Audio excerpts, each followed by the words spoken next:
Your phone buffers. The little circle spins, and for 1 second, something in your chest tightens. You feel it before you can name it. A flicker of panic over a video that hasn't loaded. But the real answer is far stranger than a broken router. Your brain isn't reacting to Wi-Fi at all. It's reacting to something much older. Something buried so deep in your nervous system that it doesn't know the difference between a dead connection and a missing member of your tribe. Think about what actually happens in your body. Your shoulders rise. Your breathing gets shallow. Your thoughts start racing toward worst-case scenarios. None of this is really about the internet. It's about isolation. And isolation to your ancestors meant something very specific. It meant danger. For most of human history, you were never alone. Not really. You slept in groups, you hunted in groups, you raised children in groups of aunts, uncles, cousins, and near strangers who still counted as family.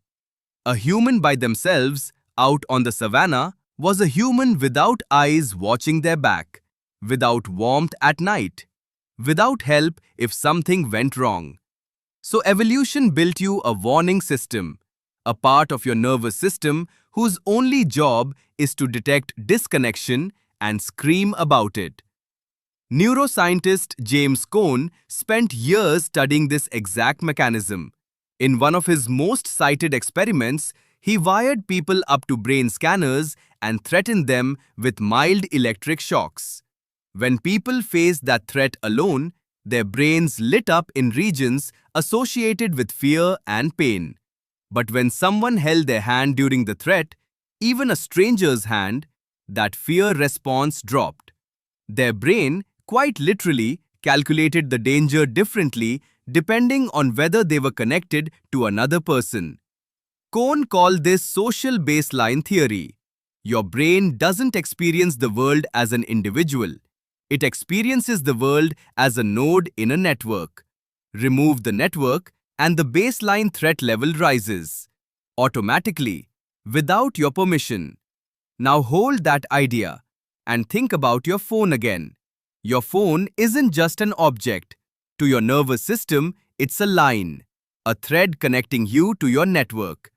Every notification is a small proof that the thread is intact. Every read receipt, every reply, every like is a signal saying you have not been left behind. When that thread goes quiet, your ancient alarm system doesn't know it's the year it actually is.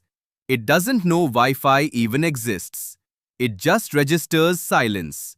And silence, for hundreds of thousands of years, meant you'd wandered too far from the group. Psychologist Larry Rosen studied this modern version of the same fear.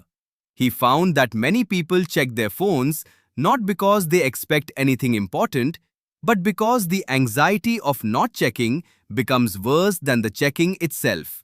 Some of his research participants described real physical discomfort, a kind of restlessness, when separated from their phones for even short periods. Researchers eventually gave this feeling a name, nomophobia, short for no mobile phone phobia.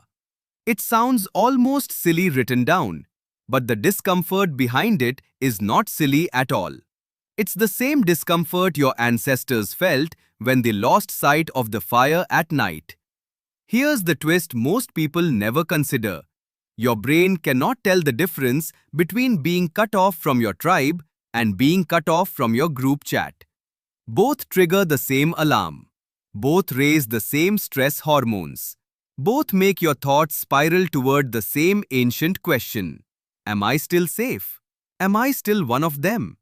That's why losing signal in an unfamiliar place feels worse than losing signal at home. Your nervous system isn't just annoyed about the inconvenience. It's running an old calculation. Alone, unreachable, unknown territory. That combination used to be one of the most dangerous situations a human could be in. Consider what your ancestors would have felt if they became separated from their group during a migration. No way to call out. No way to know if anyone was looking for them. No way to know if they'd ever find their way back. Their body would have flooded with cortisol. Their senses would have sharpened. Every rustle in the grass would have become a possible predator. Now compare that to the modern version. Dead battery, no signal, a message that says delivered but never read. The stimulus changed completely. The wiring underneath didn't change at all.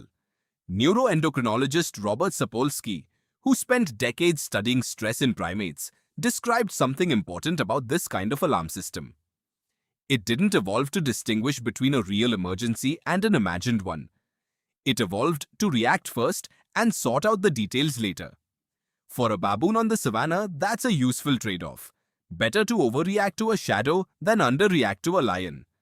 For you scrolling through a broken feed at 2 a.m., that same trade-off backfires.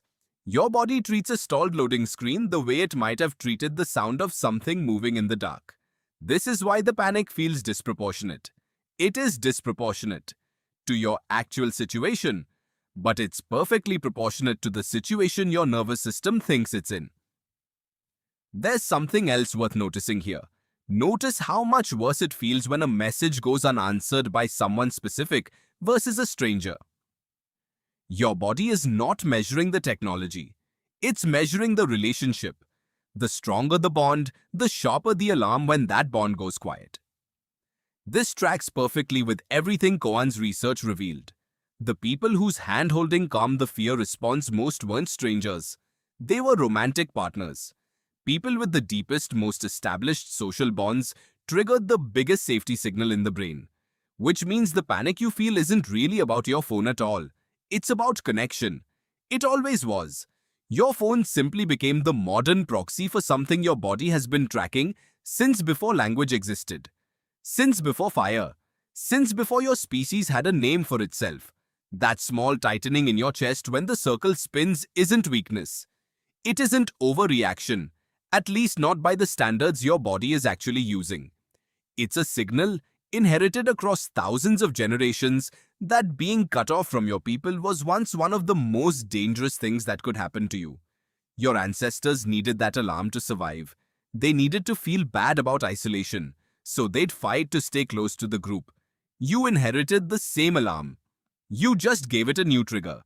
So tonight, when your phone buffers, and your chest tightens for no obvious reason, remember what's actually happening underneath. Your brain isn't panicking about a video. It's panicking the way it always has. The way it was built to. Because somewhere behind that spinning circle, a much older part of you is still standing on the savannah, scanning the horizon, waiting to see if anyone is coming back for you.